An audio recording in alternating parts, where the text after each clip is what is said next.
I want to talk today about the cliches there's in all this world, spiritual, personal development, all these kinds of stuff, therapeutic, coaching. One of them has to do like love yourself, accept yourself, forgive yourself, trust, have faith, all these different things. I've heard this a lot and I've told this a lot to people. Mea culpa here.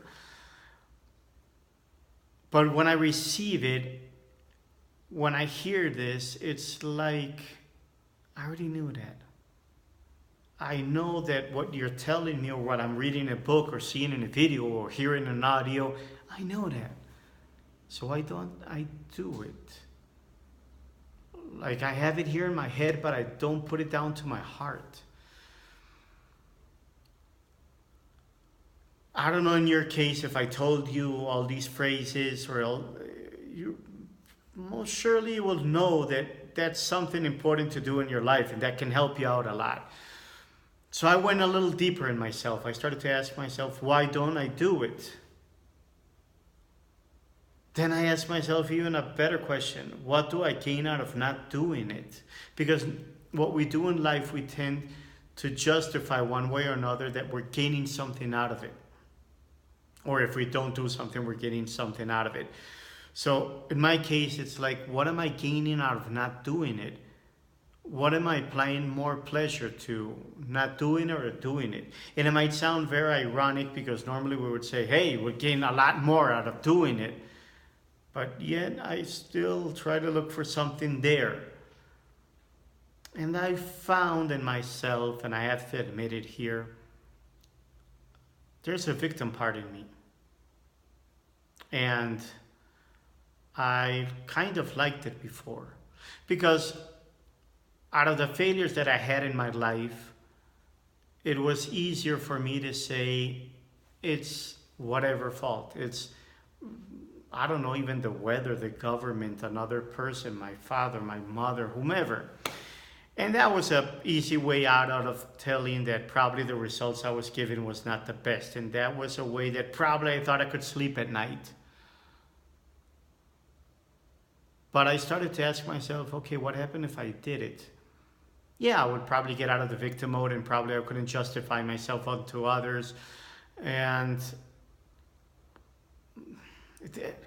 the thing is around this, it's like we've been taught to be more victim than empower ourselves.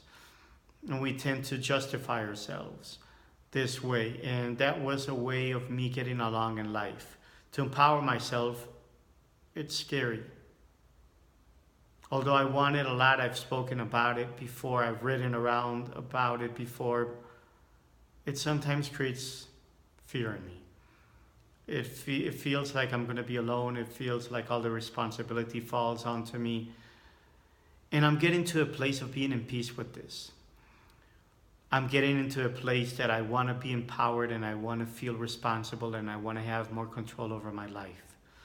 Not give it away to other people, not ask for their permission, not see that anything bad that happens to me or what I would call bad is because of somebody else's fault. And it's not to blame myself. It's mainly to make myself responsible of how I can change myself. Because in the way that I be responsible of what I'm trying to be, I can also gain more empowerment. And I've seen this in the last months or so, how I'm gaining more my responsibility over my life and over the results and what is happening, not happening, has gained me more power to do what I really want.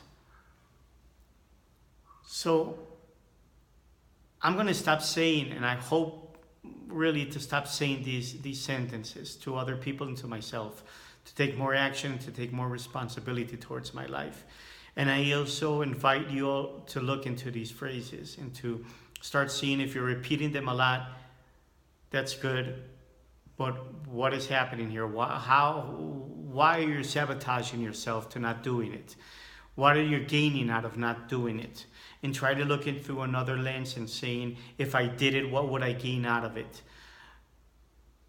This way you can start changing it, because I tell you by my own experience that I'm tired of talking the talk. I want to walk the walk, and I really want to gain the results, and I really want to empower myself, and I really want to get out there to be more of service to others. This is my purpose in life, and it's something that I'll never stop doing it. And it's something that I'll do it for the rest of my life, although the circumstances. And the only way that I believe I can do it is empowering myself and taking responsibility of what happens or what doesn't happen. So, like I said before, the invitation: stop saying these sentences, stop reading about them, hearing about them, take action. Look at what are really sabotaging you in your life towards not doing this. And I can almost assure you, and I can almost bet on it, your life will change once you start really applying this. Stop saying it.